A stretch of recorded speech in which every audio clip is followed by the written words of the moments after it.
Hey. Okay, let's see if I can do this. My name is Sammy Beam. I'm here in my bedroom in Hollywood, California, where I have lived for 31 years here in Hollywood, California, 29 of them in this house. I feel like I've spent the last 16 years just in this room, in this chair, and that's okay. Uh, something popped up. This was supposed to be music day, but I practiced several songs last night. Oh, this is the one. Oh, no. Go back. Oh, this is the one for tomorrow. And I thought about, I did a good job with 3 songs, and I thought I should record one of these and just play it tomorrow, like I did it tomorrow, and just get on with my life. But no, I woke up with a burning desire to talk about something. I spoke with a dear old friend of mine from childhood a few days ago. We had not spoken since 2009.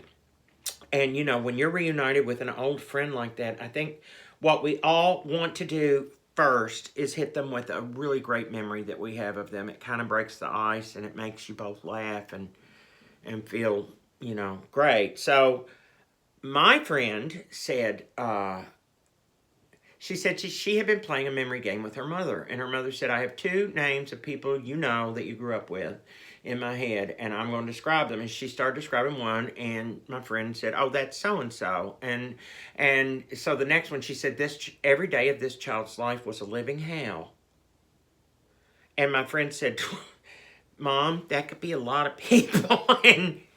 and her mom said, well, he's an artist. And she said, Sammy. So this is the thing. A lot of people, when I am reunited with people I love back then, their first memory is, oh my God, I don't know how you survived. People were so mean to you. Do not recall it that way. That's my God doing for me what I couldn't do for myself, because I'll hold a grudge over lots of little things, but I don't. I remember little arguments I had with other kids. I remember things. I will say this. There was one slight that happened to me when I was in school, when I was in junior high school, that should have not happened, but it was an outstanding circumstance. Every teacher that I had treated me well, even the ones who did not like me, but this was a staff member who was an ignorant sadist who should never have been around children, or should have only been allowed to teach like jocks and children of fellow staff members, because anyway, this wasn't about that. That's the one instance. But see, that shows you I've held on to it and talked about it all these years. Imagine if I thought everybody had been mean to me. I don't feel it was that way. And yet they persist. They go, I just don't know. People were so mean. So I was at a funeral home in 2015. No, not 2015. I was at a funeral home many years ago, and my another dear childhood friend's parents were standing behind me. I hadn't seen them for years, and my friend's mother said, "I don't know how you made it out alive, running around with all those little mean girls." And I said, "I don't mean girls. I don't. What mean girls?" And she said, well, Muffin for one of them. Now, Muffin, one of my lifelong besties. We didn't always hang out together, but we were there for each other always there for each other. And we thought, because we were like little cousins or siblings, we grew up next door to each other. Yeah, we rolled around the grass, bit, spit, kicked. She was a heck of a fighter, too. She was a heck of a fighter, and I loved her. Anyway, in 2015, I went to Kentucky just because my sister had just been diagnosed with ALS, and I knew my dad wouldn't be in Bloomfield long, so I went home for a visit, and I was riding around with my bestie, Wendy, and she said, well, what do you want to do? And I said, let's go see Muff. And she said, let's do. So we just turned around and headed toward Chaplin, zipped right up Muff's driveway, went right up to the back door. Of course, back door's open, storm door's closed, but you just walk up, and there she goes, well. She was not a bit pissed that we stopped in without calling, and she was like, this is the thing, too. She said, what you see is what you get here. I would say you caught me when the house is dirty, but I'm going to tell you that look at all these kids, and I love them all, and do you see this laundry over here? This house is probably going to look dirty too long, but it's relatively clean to me right now. And she was so fun! Just so fun and punny.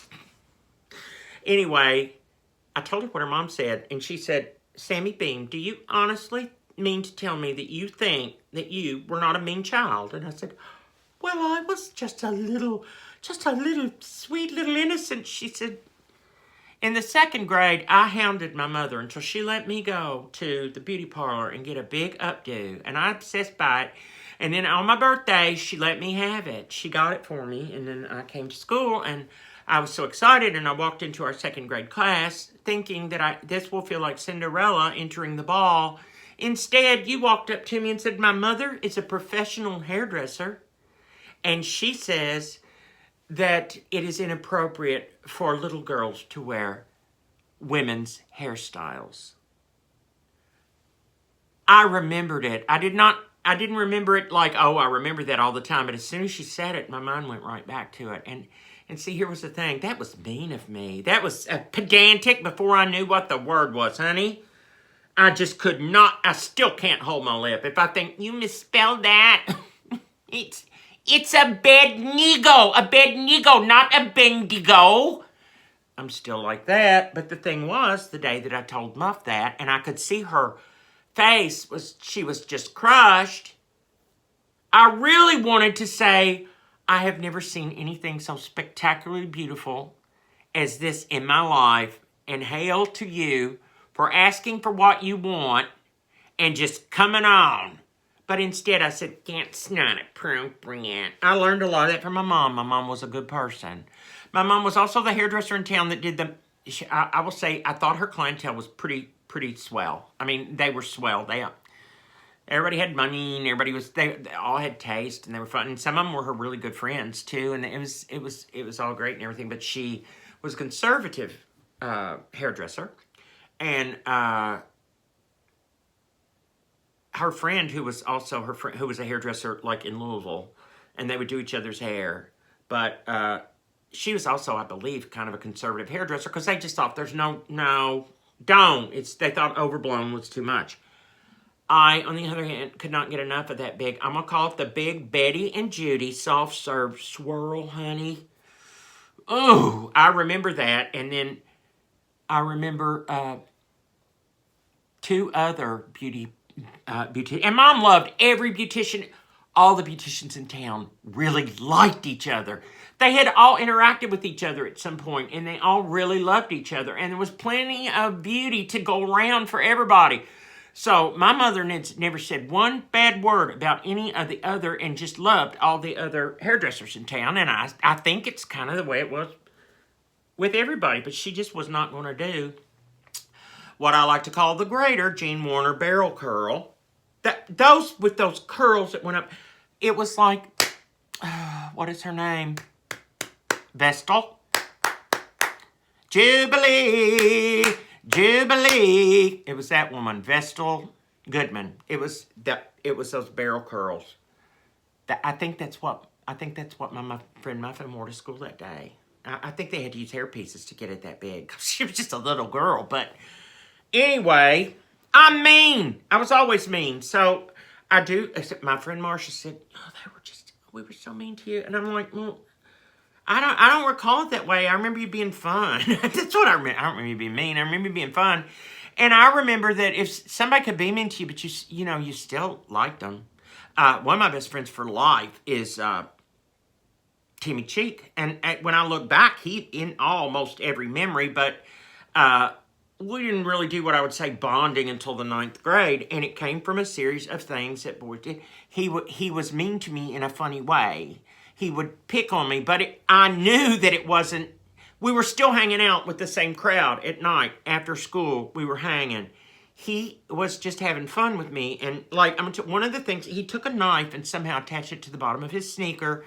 And he was poking me in the butt in social studies class, making me jump out of my chair. And then our teacher, Mr. Seiler, said, "Sam, are you retarded? Please sit down and do not rise up again or you're going to the office." And Timmy was just dying laughing. But anyway, I kind of put up with it because he was also really fun to be around.